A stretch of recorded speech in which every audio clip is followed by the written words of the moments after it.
Hello guys, and welcome back to the show. In today's video, we're going to learn how to make something like this. If it is something that you are interested in, then stick around, give the video a thumbs up, and let's get started. If you watched my last tutorial, then you will know that we learned how to use springs from the React Spring API. In today's video, we're going to learn how to use useTrail from the React Springs API and try and understand what the useTrail does and what we can use it for. In uSprings, we created multiple springs using different configurations, but with useTrail, you create multiple springs using one configuration, and each spring will follow the previous one. So each spring will animate following the previous spring.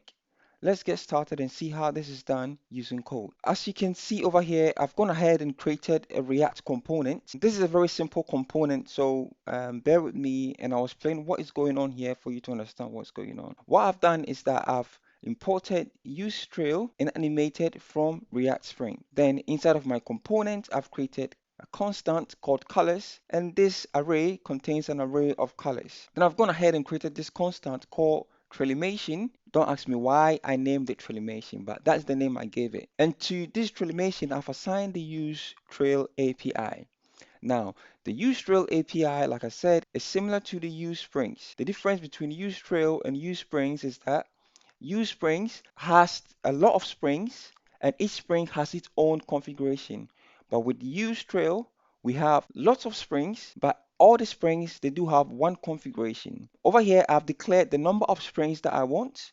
And the number of springs that I want is basically the length of the color array. And then the next thing that it takes is the configuration. So how I want the springs to animate. As you can see over here, I've declared that I want the springs to animate from a height of 0 pixels to a width of 0 pixels. All right. So when they start, I want them to have a height of 0 pixels and a width of 0 pixels. Then I want them to end with a height of 900 pixels and a width of 100 pixels. Then the last thing that I've declared is an extra configuration. This configuration over here is taken from the React Spring documentation. So if I go to the React Spring documentation, then I click on Common APIs. As you can see, there are lots of configurations that I could add to my Spring. So I have mass, I've got tension, I've got friction, I've got clamp, and I've got lots more. So that is basically what I'm trying to do. All right. I've given it a mass and a tension. So the mass that I've given it is 2 and the tension that I've given it is 200. So the whole thing with the use trail is that you pass it the number of springs that you want. So in my case, the number of springs that I want is the length of the color array. Then you pass it the configuration that you want, okay? How you want the animation to happen. Where do you want the animation to start and how you want the animation to end. That's basically it. And if you want, you can add it some extra configurations. Lastly, what I've done is that I've just returned a div, and in the div, I'm just looping through the Trailimation. I'm just looping through this, all right? Because this Trailimation will return an array of springs, an array of something. I'm looping through it with the Trailimation.map. And then what I'm saying is that I want the spring and the index. And I'm returning animated.div. If you don't understand what animated.div is, you can watch the previous video on uSpring and try and understand the basics first before you jump to use how to use useTrails. But in short, what the animated is doing is that React doesn't know how to handle this animation.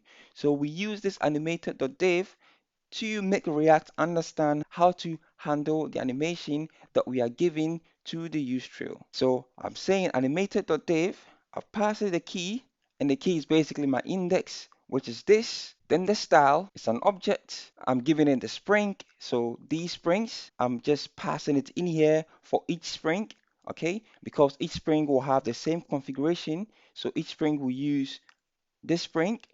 And then what I'm saying is that the width is 100 pixel. What I need to do is to basically get rid of this if I am setting it right here. So I'm saying that the background color that I want for each spring is basically the color that I've set in here.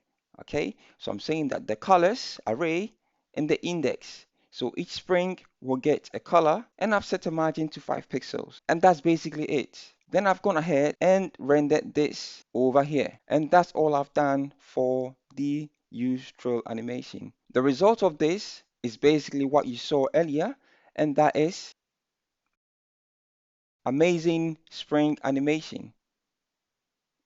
React Spring is a physics-based animation. So look what happens when I increase the mass of the spring. So let me set mass to 200 and see what happens with the animation.